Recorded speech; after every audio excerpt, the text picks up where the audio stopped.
Hello everyone. So ngayon, kakatapos ko lang mag-straight ng buhok ko.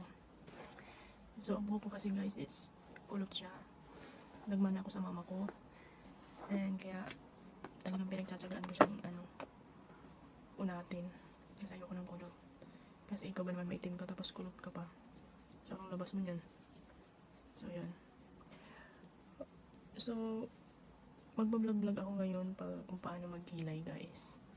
So ano lang natin yung buhok para hindi sumampag na naglagay na ako ng yung serum sa mukha. Nalalagay na lang ako ng cream. So yan.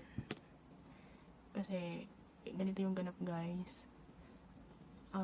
Yung bestie ko na nasa Singapore is inutusan ba naman ako? Gawin ko daw itong gawin ko daw yung trending ngayon sa sa TikTok ba? Makapag-utos ang bruha na yun. Yung may ganon oh. So yun ko. Nataon na hindi ako ngayon nag-day off. Ngayon kanina siya nag-chat. Day off niya din doon sa Singapore. Parehas kami linggo.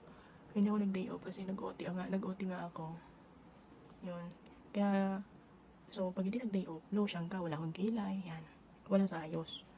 So sabi ko sa kanya, ayoko.